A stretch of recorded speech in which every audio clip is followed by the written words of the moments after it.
참 이게 황당한 영상 보면서 훈훈했었는데 세상에 이런 끔찍한 소식을 전해드리게 됐습니다. 김유진 아나운서. 네, 한 가정의 아내가 지난 13일 밤 남편으로부터 이런 내용의 문자 메시지를 받게 됐습니다. 일과 관련해서 문제가 생겨서 조사를 받았다라는 내용이었는데요. 그리고 다음 날 새벽이 되자 이런 문자 메시지가 또 도착을 하게 되는데 횡령 혐의로 조사를 받게 돼서 지방에 있는 지인의 집에 숨어 있어야 한다라는 내용이었습니다.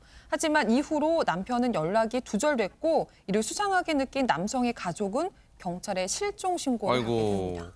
아니 그럼 뭔가 지금 이상한 상황이 벌어진 거잖아. 그러면 바로 경찰에 이 신고를 냈고 수사에 바로 들어갔을까요? 박성배 변호사님. 경찰이 실종 신고를 접수하고 피해자의 오피스텔을 찾아갑니다. 강제로 문을 열자마자 락스 냄새가 진동을 하더랍니다. 이어서 오피스텔 탁자에 혈흔을 없애는 데 사용한 것으로 추정되는 도구가 발견됩니다. 아이고. 곧장 경찰 감식반이 현장 분석에 들어가고 그 결과 의자, 팔걸이 등의 일부 혈흔이 검출됩니다. 나아가 경찰이 이 새로 바른 벽면의 하얀색 시트지를 떼냈더니 옛 벽지에 다량의 혈흔이 묻어 있었습니다. 세상에 하지근 평론가님 곳곳에 다량의 혈흔 거기다가 강한 락스 세제 냄새 뭔가 진짜 이 소름 끼치는 상황이 벌어진 걸까요?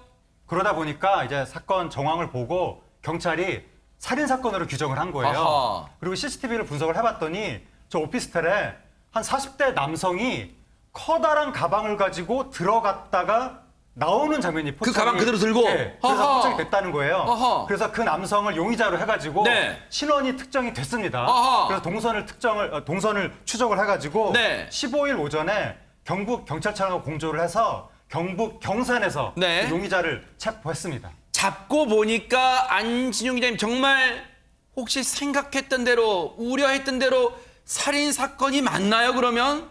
안타깝지만 살인 사건이 맞았습니다. 세상에. 이 용의자로 특정된 40대 남성은요. USB를 두고 왔다면서 옛 직장 동료인 이 피해자의 집을 찾아간 후에 준비한 흉기와 둔기로 살해했습니다. 허허. 아니 근데 저 장소에 저 오피스텔에 앞서 시신이 발견됐다는 말은 없잖아요, 안진용 기자님. 네, 이 40대 남성이 CCTV 상에 찍힌 그 커다란 캐리어가 바로 그 답이었는데요. 네. 자신이 준비한 캐리어에 시신을 담은 후에 경북의 한 인형 공장 정화조에 시신을 유기했는데 세상에. 시신의 훼손은 없었던 것으로 확인됐습니다. 어쩐지 현장에 뭔가 강력 사건이 벌어진 듯한 현장에 혈흔은 있었는데 시신은 없다 그랬는데 세상에 그 CCTV 포착된 커다란 가방이 시신을 유기하는 데 사용한 도구였습니다. 유인경 평론가 대체 왜 이런 끔찍한 범죄를 저질렀을까요? 경찰 수사에서 이제 범인으로 추정된 분이 말하기를 과거에도 돈을 꿔달라고 했는데 몇 번이나 거절을 했었고요. 당일에도 돈 꿔달라고 하니까 나이도 많은 사람이 말이야 돈 또 꿔달라는 말에 모욕감을 느껴서 살해를 했다고 합니다. 또 피의자를 신분을 보니까 금전 투자 관련 일을 했던 것으로 봐서 이 사건의 배후에는 돈 문제가 얽혀 있을 것이라고 지금 확인하고 있습니다. 아니 돈을 빌려달라는 요구를 들어주지 않는다고 이런 끔찍한 범죄를 저질러요, 박성배 변호사님. 이 검안 소견에 따르면 이 둔기와 흉기에 의한 상처를 사인으로 추정하고 있습니다. 그렇지만 피해자는 평소 호신용으로 둔기와 흉기, 전자 충격기 등을 가지고 다닌다고 주장하고 있습니다. 세상에. 그렇지만 마치 피해자가 잠적한 것처럼 위장한 정황이 추가로 발견됐는데 이 범행 직후에 피해자의 아내에게 2차례 허위 문자 메시지를 보내고요. 범행 후에 오피스텔 비밀번호를 변경합니다. 또한 본인의 차뿐만 아니라 피해자의 차도 현장에서 이동시키기 위해서 대리운전 기사를 불러 피해자의 차를 운전하게 합니다. 이 방법으로 차량 2대 모두 경북 경산으로 이동시킵니다. 아울러 대량으로 쓰레기 봉투를 구매한 내역도 발견됩니다. 이에 따라 경찰은 계획 범죄일 가능성이 상당히 높다고 보고 있습니다. 여러분 생각을 해보세요. 이 피의자의 얘기 좀 들어보세요. 평소에 호신용으로 둔기, 흉기, 전자 충격기를 갖고 다녀요?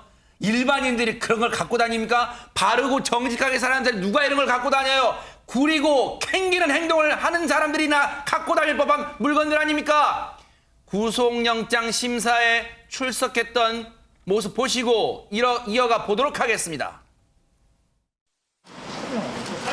인정하십니까? 왜 사기하신 건가요? 계획적으로 범행한 거 맞는지 말씀 좀 해주시죠. 유가족에게 하실 말씀 있으신가요? 한 말씀 해주세요. 당연히 이 몹쓸 짓 벌인 사람 구속됐겠죠, 김유진 아나운서. 네, 살인 및 유기 혐의를 받고 있는 이 남성, 법원은 도주의 우려가 있다면서 구속영장을 발부하고 이 남성을 구속했습니다. 네.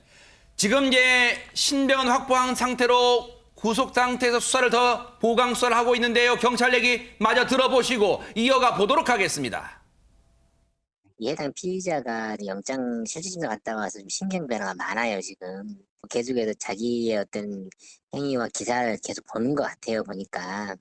조금씩 미세한 변화가 있어가지고 저희가 좀 신중하게 접근을 해야 되거든요. 계획 범죄인 것은 확실히 보이는 거죠.